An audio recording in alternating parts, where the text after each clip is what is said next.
afternoon. This is Alice Li Hagen, host with Business Education Spotlight, ThinkTech Hawaii. Thanks for joining us. Today, my guest is Mr. Reg Baker. He is the Executive VP of Hawaii Medical Assurance Association, or HMAA. Reg has over 30 years of experience managing a variety of business, including healthcare insurance, banking, finance, and aviation. He serves on the board of the Plaza Club, the University of Hawaii, Scheidler College of Business, Healthcare Management Executive MBA Advisory Board, and chairs the Small Business Committee for the Chamber of Commerce of Hawaii. Welcome, Reg. Thank you, Alice. I'm so happy to be here. Thank you so much. It's good to have you here. Well, let's maybe ask you for an update of HMAA. Tell us what's going on. Well, HMAA is continuing to wrestle with the Affordable Care Act issues that come out. It's a constantly changing landscape, so we have to be nimble. One of the new initiatives that we've just launched on May 1st, with this new emphasis on wellness that the Affordable Care Act brings forth, it's got to do with maternity and baby care incentive program. And what we're doing is we're offering prenatal support and education for ladies during their last few months of pregnancy and then during the birth of the child. And this is in response to a C rating that we got from the March of Dimes, where 12% of our births here in Hawaii are actually premature. So we want to try to turn that trend around. So how does it compare to the trend on the mainland? Well, if we're a C, then I would imagine most of the mainland are much lower percentages, 10 to 5%. We would like to make it perfect so there are no premature births, but perfection is awful hard to achieve. So we'll be happy if we can get it down into the single digits. Oh, that's good. Now, you were talking about the partnership with, this came out of finding from March of Dimes. So how did this come about? Well, we wanted to try to do something that could have a direct impact on the wellness of our membership. We've got about 44,000 members, and half of them are female, and we would like to try and help them, particularly those that are going through a pregnancy, to stay healthy, to stay well, and for their baby to be healthy and well. That's going to help them, and that's going to help us. We prefer as much as possible to have healthy and well members. Mm-hmm. So this partnership, I read that is with March of Dimes, Baby Beat, and Safeway. Do you have other initiatives like that with other organizations? Well, this is the first one. Okay. That's an actual incentive type of program. So the March of Dimes provides a packet of information that for the ladies that are pregnant, educational in nature, to just make them more aware of some of the things they can do that would be a positive for their wellness and their baby's wellness. But we've also got a partnership with Safeway where they're going to be providing some of the diapers. And that's the real incentive, I think, right there. That's to get a few months' supply of diapers for the new baby is got some real incentive. So if they go through the program, they take the training, they'll get the diapers, and then they'll also get a Doppler, for 6 months so they can monitor the heartbeat of the baby, which for a lot of people they find very interesting and motivational to be able to hear very clearly the heartbeat of the child. I hear you about the diapers. I have a grandchild, and all I see in my stepdaughter's closet is full of diapers. So now I also read that this is the only incentive program here from a private insurer here in Hawaii. For maternity. Oh, for maternity. For maternity and baby care. This is the first incentive program that we're aware of in the state that works with the expectant mothers and the newborns. So we're proud of that. That's great. It just launched May 1st, so I don't have any final reports yet because this is just the 29th. But from what I'm hearing, we're getting a lot of phone calls and there seems to be a lot of interest. I'm sure. Well, I wish the program well. But let's move on to your position as an executive VP. So you joined HMAA since 2010. Tell us how you got there and what are your other responsibilities? John Henry Felix, who is the executive chairman and CEO of the company, he and I have had a business relationship for over 20 years. He and I have done a number of different businesses together, one of which I sold about 10 years ago and kept the Nevada operations. So I was actually located in Las Vegas, Nevada for a number of years. And when John Felix got involved with HMAA, he asked if I would come back and lend a hand in trying to build some value add opportunity for HMAA to distinguish it from the other competitors in the marketplace. And so we've been very successful at that. I came back initially as a consultant, then they brought me on as a manager. I took the Business Alliance Hawaii concept to bring added value to the membership, and we have signed up a number of different companies, including Hilo Hattie's and H&R Block. We've got Super Geeks. We've got a variety of other types of services that are beneficial to our membership, particularly the business. We've got about 3,500 companies with 44,000 members. And the small business community that we have really needs a lot of support. So a lot of the Business Alliance value add product is geared or focused on those small business and trying to give them some value add. So do you feel that this is how you distinguish yourself from the other insurers? Particularly now with the Affordable Care Act, where there's qualified health plans and they're all required to have a minimum level of benefits. So there's not a lot of variation between the plans anymore. And with the public disclosure of all the rates have compressed. So there's not a lot of variation in the rates anymore. There's not a lot of variation in the different elements of the plan.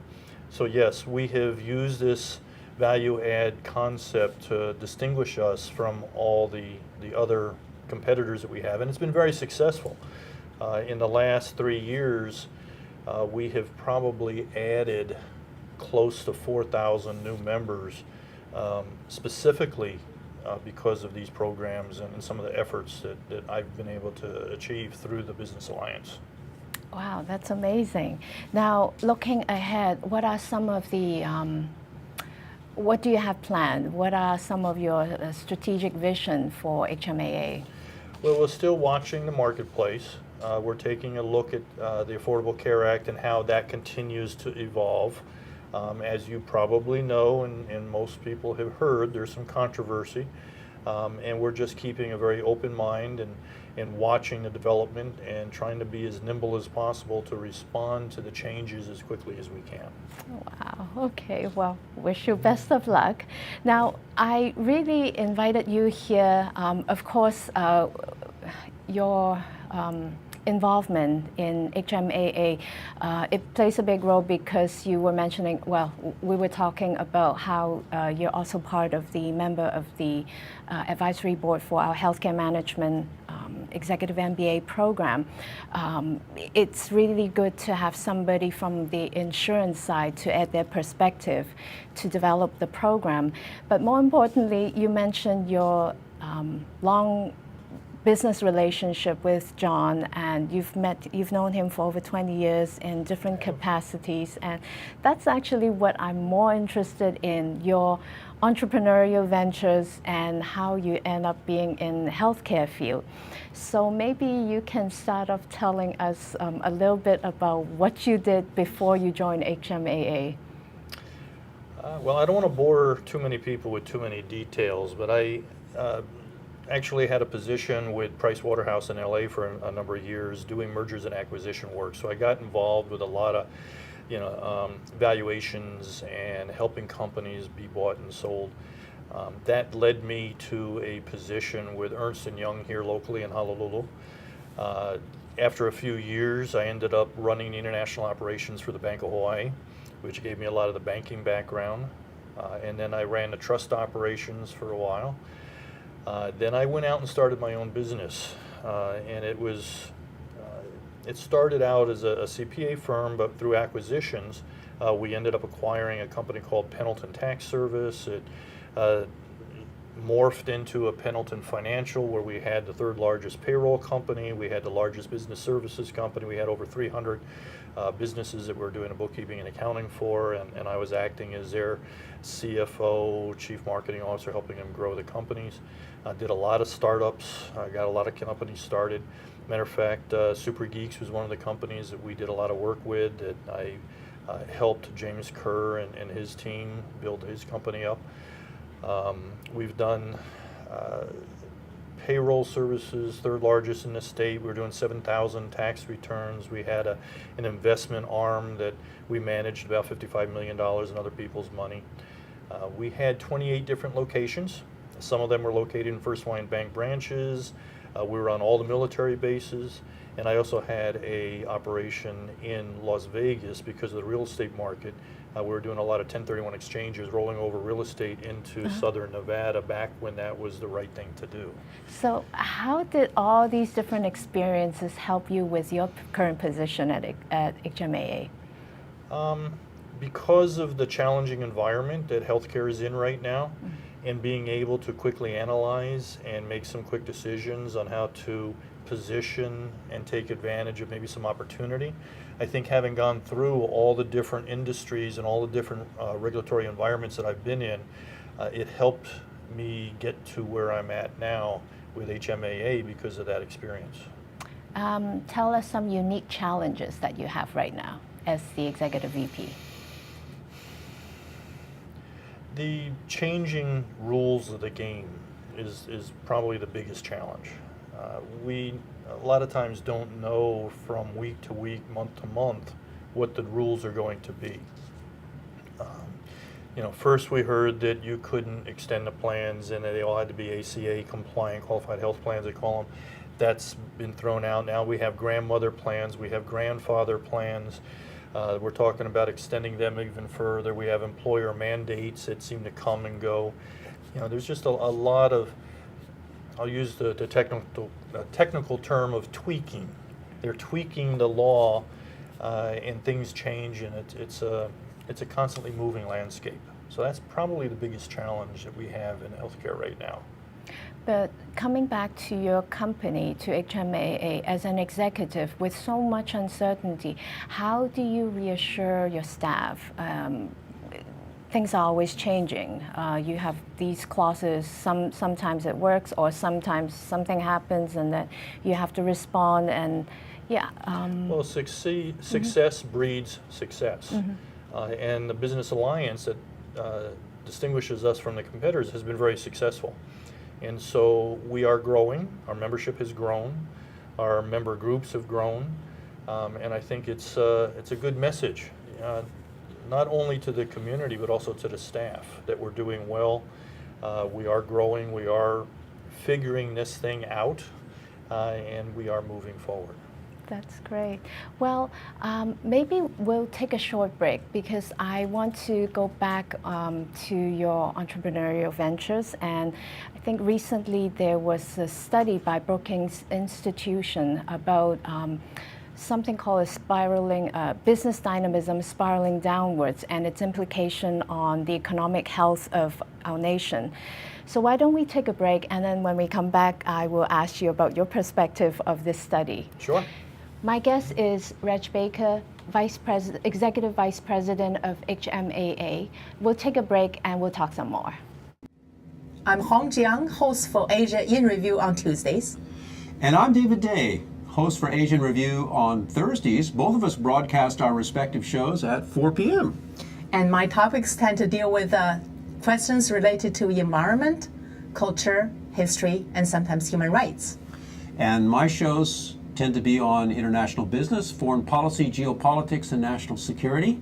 And you can watch our shows live on the ThinkTech website at thinktechhawaii.com. And you can also watch us on YouTube or Olalo. So come join us on Thursdays at 4 p.m.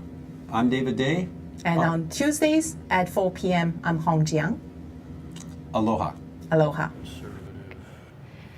Welcome back. If you're just joining us, my guest is Mr. Reg Baker, Executive Vice President of HMAA, and you are watching Business Education Spotlight, ThinkTech Hawaii. Well, Reg, before we took our break, I was mentioning to you the studies that the Brookings Institute did recently, actually about a month ago, and they were talking about the declining business dynamism of our nation.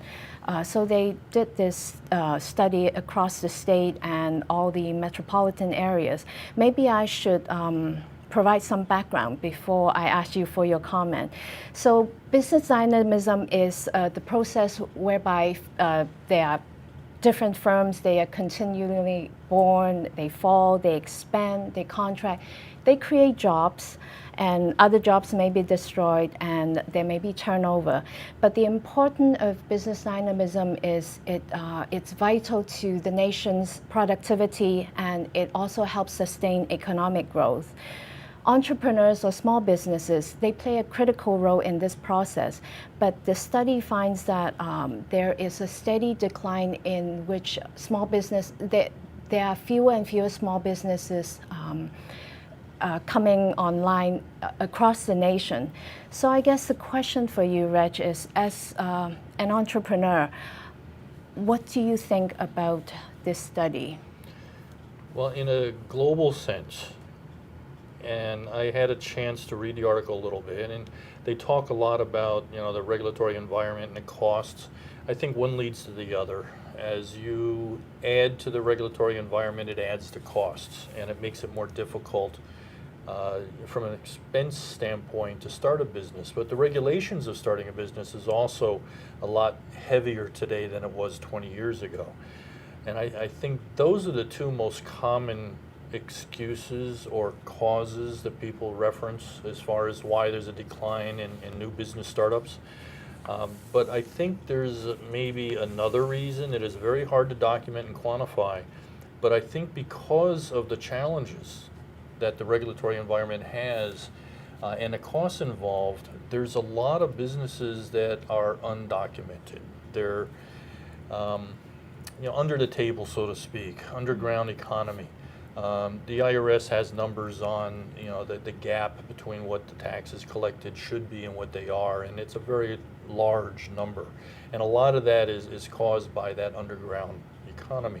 So instead of fighting with all the regulations, fighting with the getting licensed for this and that and getting the GET and going through and filling out all the forms you have to fill out, a lot of people are just doing it on the side and not really documenting, and that's not showing up in the numbers. Matter of fact, I would venture to say that our underground economy has actually grown quite a bit in the last 20 years. And that has, I think, an impact on this decline that we see. Okay, then a question for you. These so-called underground economy, is there a particular industry, or are there particular industries that would be more susceptible to being underground? I think it's pretty much across the board, but some industries are not as easily taken underground. I mean, if you've got a lot of inventory that you've got to handle, I mean, you've got a lot of the these places you go, marketplaces that you go out with the drive-in theaters, and you go out and there's some inventory movement out in these, and then you've got the garage sales, the flea markets. There's a lot of this that allows a movement of inventory, but most of it is going to be service related. I mean, I think we've all heard the hammering and the saws that take place on weekends of construction that's going on that are probably part-time, unregistered type of work taking place. Some of the landscaping that goes on, some of the car repairs. I mean, there are certain service industries that's a little bit more easier to take underground than others.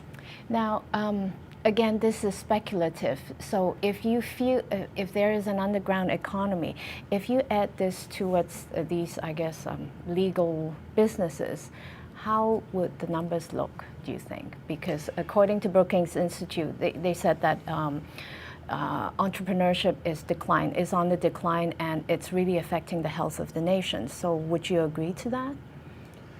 I think the statistics and the data support that, but what's probably just as important is what isn't showing up in the numbers. And as you said, it's very hard to document that, and it is speculative, but it exists. I've seen it. I think we probably all have experienced it in one way or another. It is something that's out there, and how much does that add up to? Who knows? But I think part of it is because of the regulatory environment. If you make it so difficult to have a legitimate business, people still need to survive. They're still going to have to work. They're going to have to put food on the table somehow. And if they can't do it legitimately, then they will do it in however they can. Yeah, and I guess based on, we talked about that earlier on too, immigrants. The easiest thing for them to survive is to start a business, and I was doing some reading about that earlier on, and I read that if it were not for immigrants, a lot of the companies in Silicon Valley wouldn't have existed.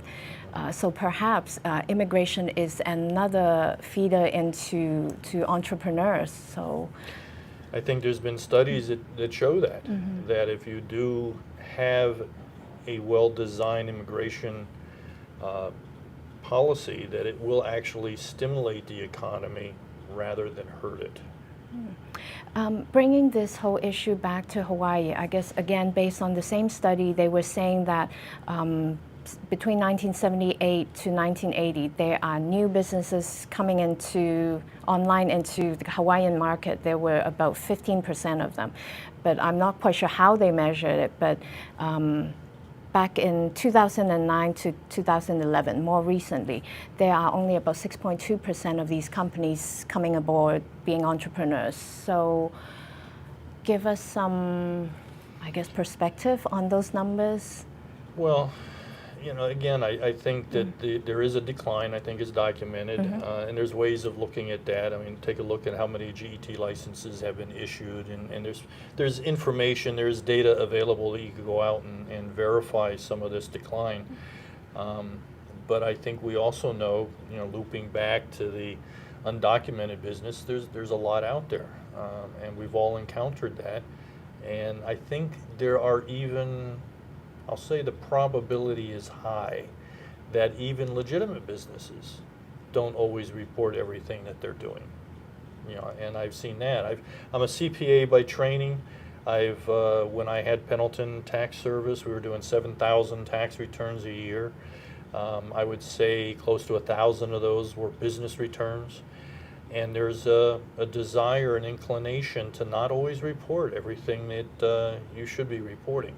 So even though the numbers may not be showing as strong as they used to, I think there's still some decent activity out there.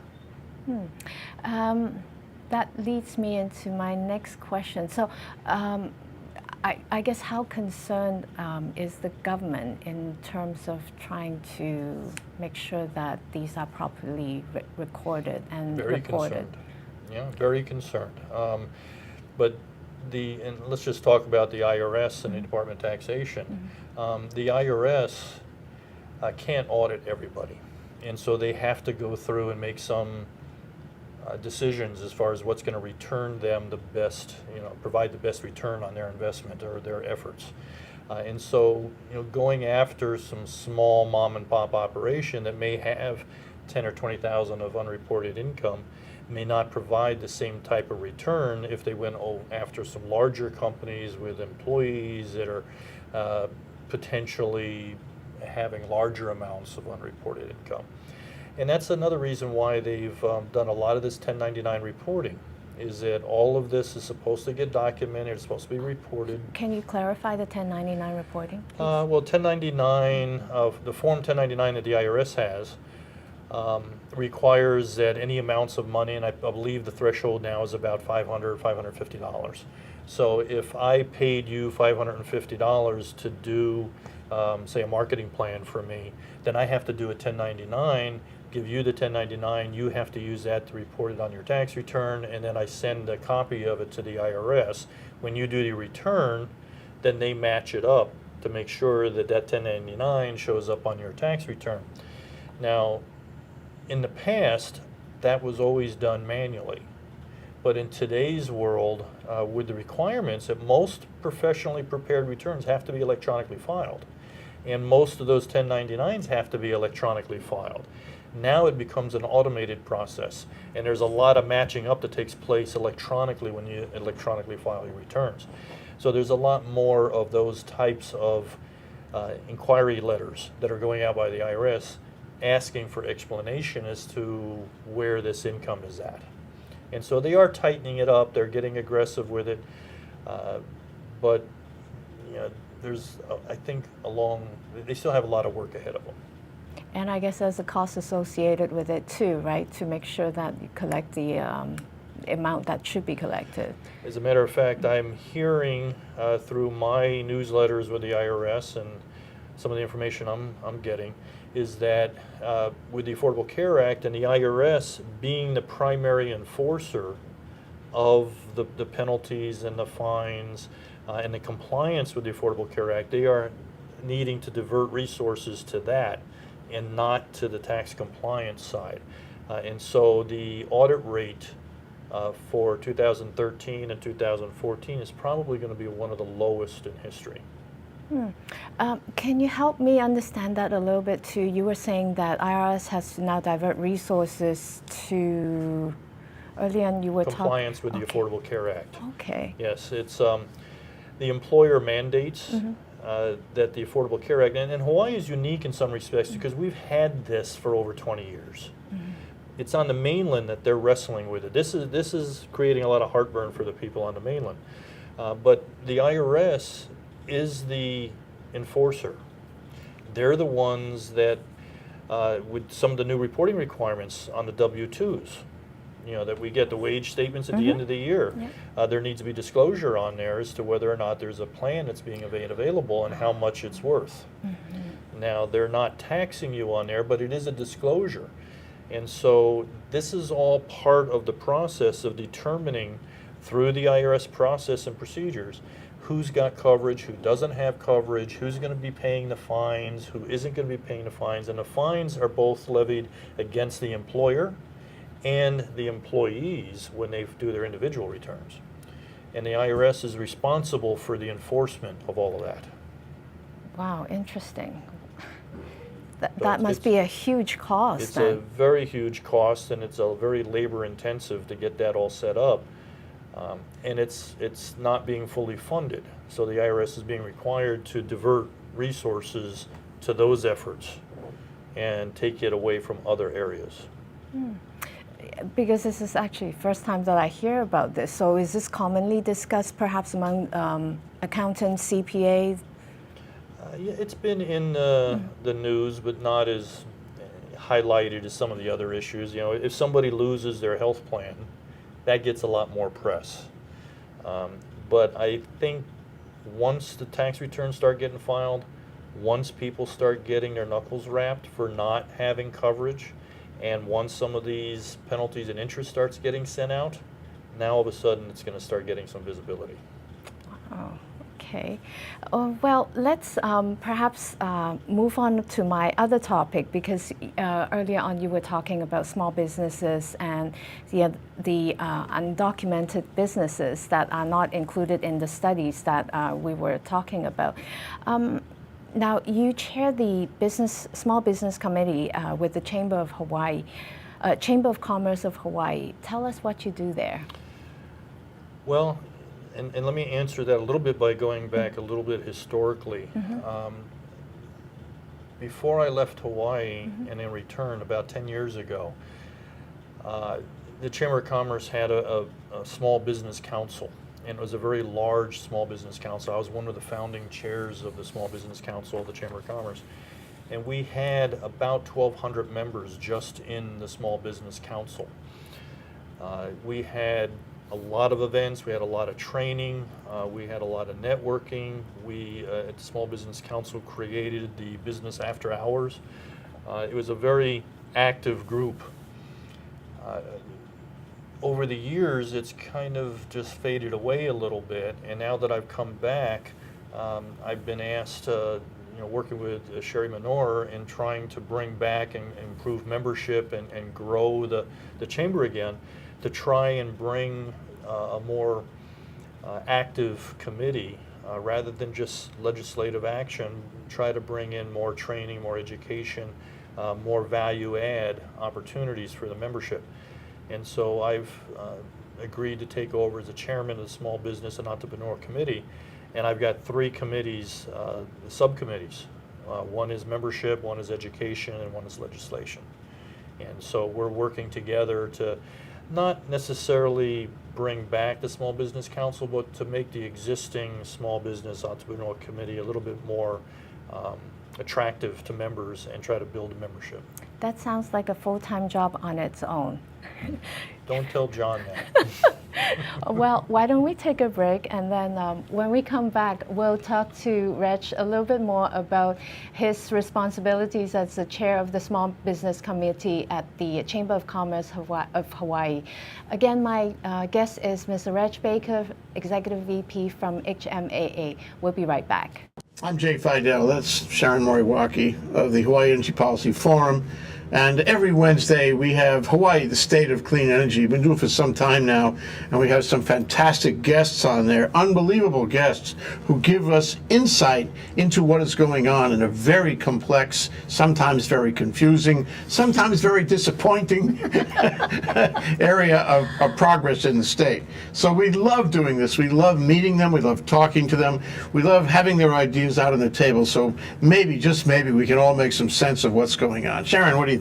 I think that's absolutely correct. We enjoy ourselves meeting with all these people and hearing about the energy and the state of clean energy, and hopefully we advance clean energy for the state. So it's terrific. Join us. Okay, it's every Wednesday. Okay, Wednesday is Energy Day. Every Wednesday, 4 to 5 p.m. Hawaii, the State of Clean Energy, here on ThinkTech Hawaii. We'll see you there. Welcome back. You are watching Business Education Spotlight, ThinkTech Hawaii. My guest is Reg Baker, Executive VP of HMAA. Before the break, Reg, you were talking about you coming back and I guess assuming this role as the chair for the Small Business Council at the Chamber of Commerce Hawaii. Sounds like a full-time job with your involvement in the legislature, the membership, and education. Tell us more about all the things that you have to do. Well, education has always been a challenge for a small business. Mm-hmm. They generally will start out with the owner, and they'll slowly grow over time, and they'll add employees. Sometimes they'll promote the employees without having a whole lot of training and supervisory skills and some of the other technical skills necessary for the job. And sometimes the owners need some of that training too. They may be real good at delivering a service or a product, but they're a little bit lacking in maybe managerial skills or finance skills or some other type, maybe technology. And so our education committee is doing what we call a Focus On series for small business, where we try to take some of these skills that are needed in a small business environment and provide that training to the small businesses at the chamber. And we do this for free. So we'll have a 1.5 hour presentation on, say, the technology subject. It could be sales and marketing. It could be, just the other day we had one on entrepreneurship, on how to start a business. Mm-hmm. And we pull in a lot of resources from across the state to help with that. So the Small Business Development Corporation comes in and does some things. We work with the SBA. We've got other groups that come in, some affiliated with the University of Hawaii, mm-hmm. to do presentations and provide that skill set, that training. Mm-hmm. Now that's on the Education Committee. Our Membership Committee is headed up by a person named Cal Hutton, who is the General Manager for Ceridian. And he is working with me to develop some value add type of programs for the Small Business Committee to attract new members. What kind of programs would that be? Well, we're still developing that, Okay. but some of that could be special discounts at some of our members. Now, the Chamber does have a member-to-member discount program, but not a lot of people take advantage of that. So what we want to try to do is highlight some of the more critical components. Say, for example, if somebody wants to develop a website with search engine optimization to be open 24/7 and generate sales even when they're sleeping and that sort of thing. Well, we'll have an opportunity to come in and have training on that, but then also complementary to that training is going to be a special discounted price to help that member get up and running in that field. So there's business plan writing, there's valuations, there's a variety of other types of services. Some CPAs can come in and do discounted tax returns, this sort of thing. So that's similar to what I did at HMAA, but we're taking that concept and we're bringing it back to the Chamber and trying to increase the value of the Chamber so we can recruit more members. That's great. Now, how are these different programs being received by the members of the small business members of the Chamber? Well, so far we've been averaging about 40 people per session. And a lot of them will follow up with these individual, the presenters, for additional help after those events. And so from what I can gather, it's been pretty successful. We pretty much fill the room every time we have one of these events. Oh, that's great. Now, the other aspect of your position as a chair, you have to be involved in the legislature. Could you tell us about that? Well, we have a very strong legislative process at the Chamber. Of course, Sherry, who's the current chair, the current CEO of the Chamber, has done it, I think, for going on 10 years. She has taken over as the CEO, so she has brought another individual, Pono Chung, on board. And Pono has a long history working with the legislature. So the two of them are, the dynamic duo. I mean, they can go over to the legislature, they know everybody, they help the Chamber stay focused on, some of the more important initiatives and provide a lot of testimony. And then they also get the interest of the other groups within the Chamber, the small business side and the large business, to come in and provide support and help in those lines. So we're working closely with Pono to try and come up with those specific issues that are important to the small business and entrepreneurial community in Hawaii. Important issues of small businesses. Tell us a little bit about that. Well, there's, we don't want to get too political, but there's, the minimum wage issue. There's been workers' comp issues. There's been regulatory issues. And so what we'll do is try to analyze which ones have the biggest impact, which ones we can get support of from the Chamber membership, and try to sniper focus our efforts to provide testimony and or support for those that we identify as the most important. Now, we talked about this decline in entrepreneurial ventures across the nation. Are there some unique challenges here in Hawaii? Well, there's always the cost factor. Almost everything that we have has to be shipped in. Some of the newer players in the marketplace, and when I say new, I guess I'm dating myself, but the Costco's and the Sam Clubs and the Walmarts, they have the benefits of very large economies of scale.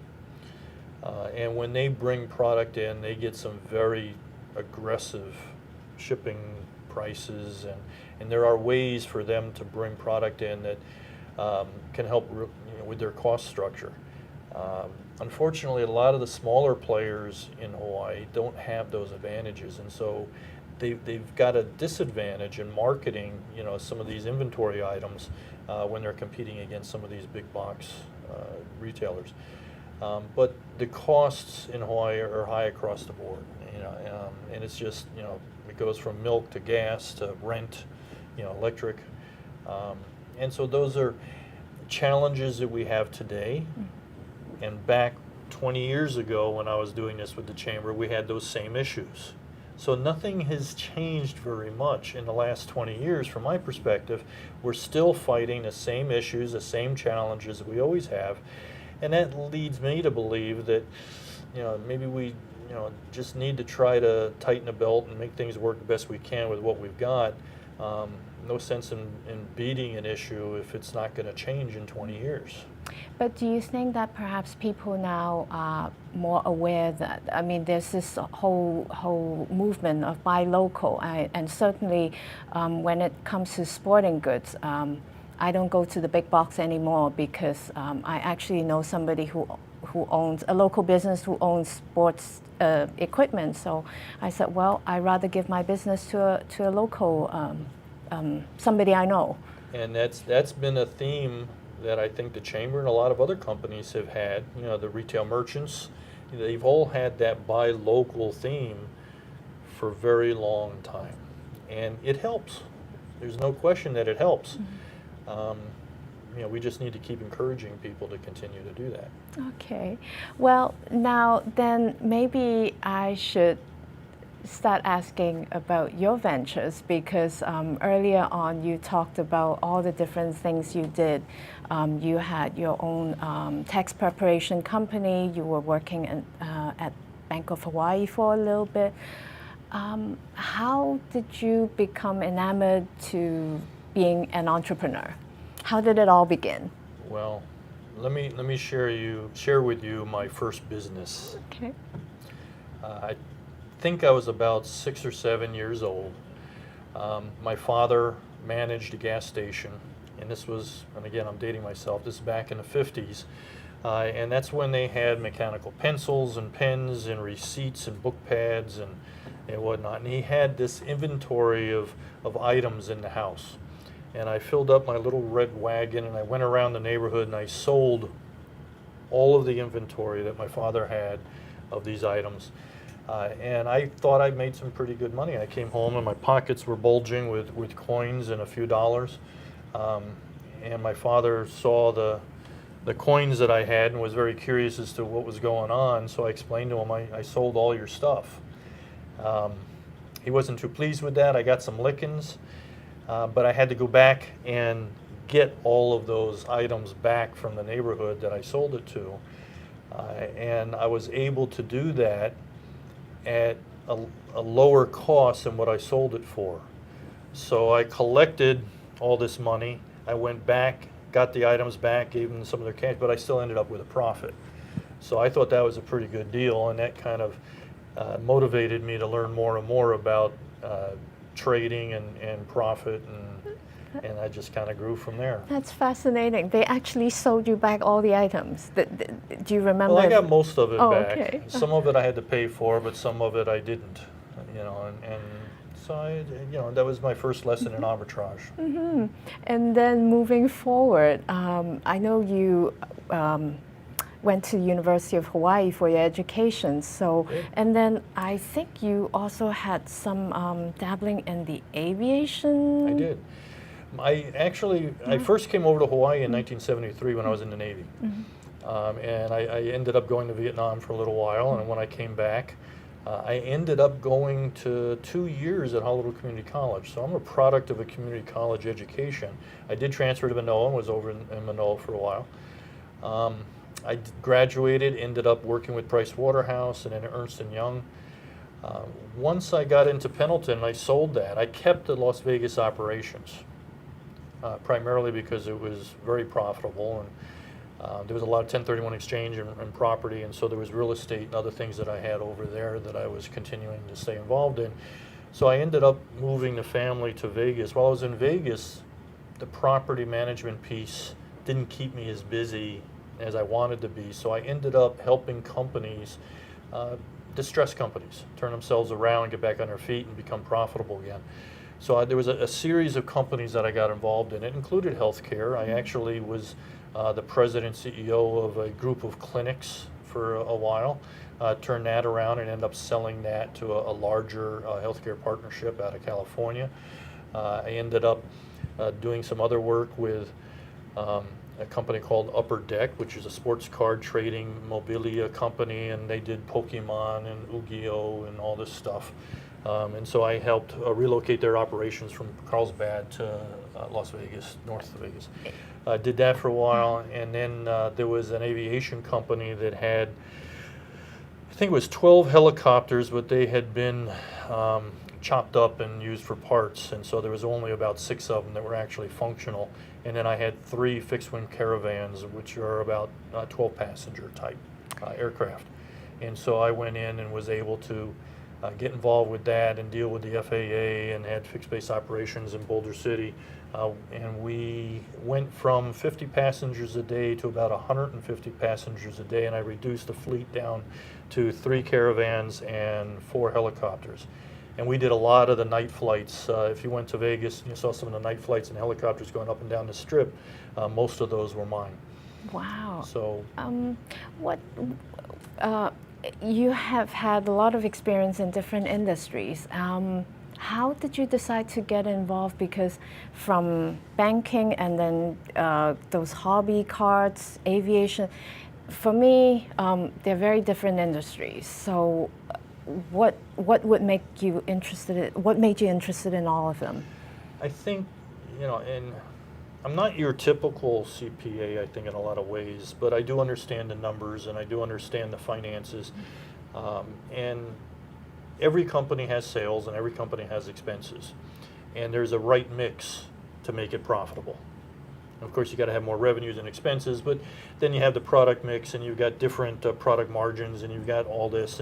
And understanding that from an analytical perspective helps for me to bring a lot of insight into any type of company or any type of industry that's going on. To me, it's a simple mathematical formula, and it's just a matter of figuring out what that formula is. Once you know what it is, then you just manage the company and restructure the company to meet that model.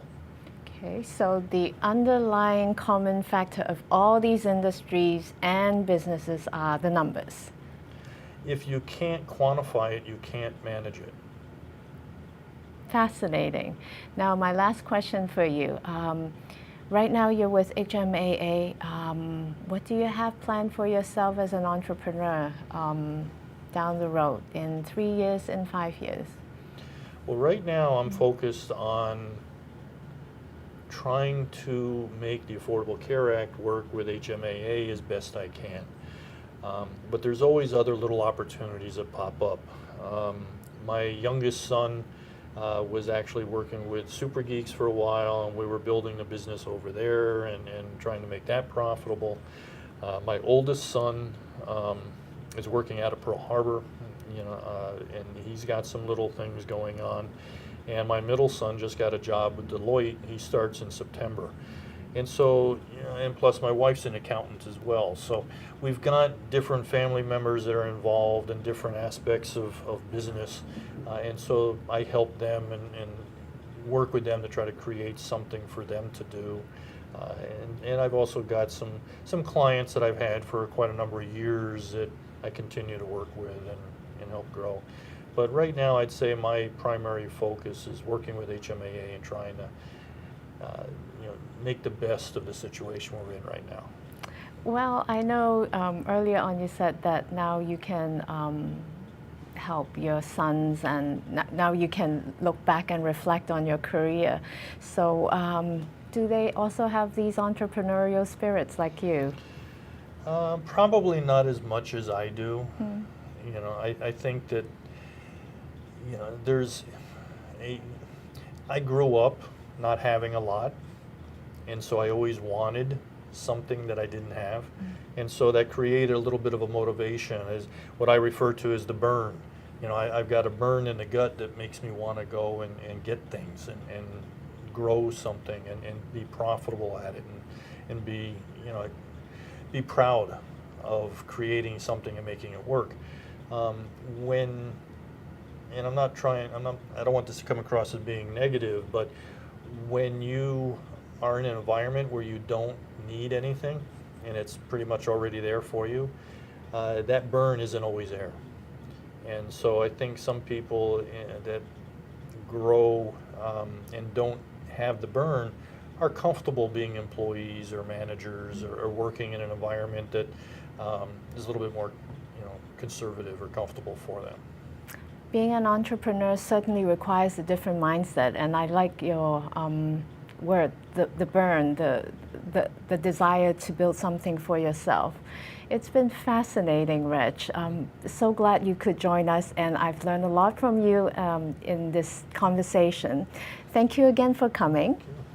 This is Alice Li Hagen, host of Business Education Spotlight. My guest is Reg Baker, Executive Vice President of HMAA. We were talking about his ventures in different entrepreneurial projects and what he thought about the declining business dynamism here in the U.S. I hope you will join us next week, and there will be a lot more other interesting programs that follow. Stay tuned.